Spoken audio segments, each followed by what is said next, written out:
KPCC നേതൃത്വത്തിന്റെ വാർത്താ സമ്മേളനം നടക്കുന്നതിനിടയിലാണ് മുദ്രാവാക്യം വിളികളോടെ സന്ദീപ് വേദിയിലേക്ക് എത്തിയത്. കെ.പി.സി.സി നേതൃത്വത്തിന്റെ വാർത്താ സമ്മേളനം നടക്കുന്നതിനിടയിലാണ് മുദ്രാവാക്യം വിളികളുടെ അകമ്പടിയോടെ സന്ദീപ് വാര്യർ വേദിയിലേക്ക് വന്നത്.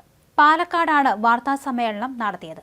നേതാക്കൾ കൈകൊടുത്തും ഷാൾ അണിയിച്ചും ആലിംഗനം ചെയ്തും സ്വീകരിച്ചു. വേദിയിൽ നേതാക്കളുടെ കൂട്ടത്തിൽ സന്ദീപിന് ഇരിപ്പിടം നൽകി. കോൺഗ്രസിനെ സംബന്ധിച്ച് ഇന്ന് ഏറെ സന്തോഷമുള്ള ദിനമാണെന്ന് സുധാകരൻ പറഞ്ഞു. അതേസമയം ബി.ജെ.പി നേതൃത്വവുമായി തുറന്ന പോരിനിറങ്ങിയ സന്ദീപ് വാര്യർ CPM-ൽ ചേരുമെന്ന് നേരത്തെ അഭ്യൂഹങ്ങൾ ഉണ്ടായിരുന്നു. CPM നേതാക്കൾ അദ്ദേഹത്തെ സ്വാഗതവും ചെയ്തതാണ്. പാലക്കാട്ടെ പാർട്ടി സ്ഥാനാർത്ഥി C. കൃഷ്ണകുമാറുമായി ബന്ധപ്പെട്ട അഭിപ്രായ ഭിന്നതകളാണ് ഇടച്ചിലിന് വഴിയൊരുക്കിയത്. സമവായത്തിന് RSS നേതൃത്വവും ഇടപെട്ടിരുന്നുവെങ്കിലും സന്ദീപിനെ അനുനയിപ്പിക്കാൻ കഴിഞ്ഞിരുന്നില്ല. താൻ ഉന്നയിച്ച പ്രശ്നങ്ങൾക്ക് പാർട്ടി ഇതുവരെ പരിഹാരം കണ്ടില്ലെന്നും തന്നെ മനഃപൂർവ്വം ഒഴിവാക്കുകയാണെന്ന് സംശയിക്കുന്നതായും കൃഷ്ണകുമാർ പരാജയപ്പെട്ടാൽ ഉത്തരവാദിത്തം തന്റെ തലയിൽ കെട്ടിവയ്ക്കാനുള്ള ശ്രമവും നടക്കുന്നുണ്ടെന്ന് സന്ദീപ് പറഞ്ഞിരുന്നു. അതേസമയം കേരളത്തിലെ ബി.ജെ.പിയിൽ നിന്ന് ഒരാൾ പോയിട്ട് എന്ത് ചെയ്യാനാണെന്നായിരുന്നു കെ. സുരേന്ദ്രന്റെ പ്രതികരണം. സന്ദീപിന്റെ നിലപാട് പാർട്ടിയെ ബാധിക്കില്ല.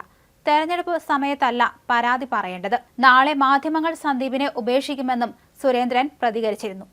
അതിനിടെ സന്ദീപിനെ സ്വാഗതം ചെയ്ത് CPM രംഗത്തെത്തിയെങ്കിലും താൻ ഇത്രയും നാൾ എതിർത്ത CPM-ലേക്ക് പോകുന്നത് ആത്മഹത്യാപരമായിരിക്കുമെന്ന് അദ്ദേഹത്തിന് അറിയാമായിരുന്നു. എന്തായാലും സന്ദീപിന്റെ കോൺഗ്രസിലേക്കുള്ള വരവ് പാലക്കാട്ടെ UDF സ്ഥാനാർത്ഥി രാഹുൽ മാങ്കൂട്ടത്തലിന് അനുകൂലമായി മാറിയേക്കും. അത് തെരഞ്ഞെടുപ്പിന് 4 നാൾ മാത്രം അവശേഷിക്കെ ഉപതെരഞ്ഞെടുപ്പിന്റെ നിർണായക ഘട്ടത്തിൽ നേതൃത്വത്തെ പരസ്യമായി വെല്ലുവിളിച്ച സന്ദീപ് വാര്യർ കടുത്ത പ്രതിസന്ധി ബി.ജെ.പിക്കുണ്ടാക്കിയാണ് പാർട്ടി വിടുന്നത്. പാലക്കാട് സീറ്റ് നിഷേധിച്ചതിനൊപ്പം പാർട്ടിയിൽ നിന്നും നേരിടുന്ന അവഗണനയാണ് സന്ദീപിനെ കൂടുതൽ ചൊടിപ്പിച്ചത്.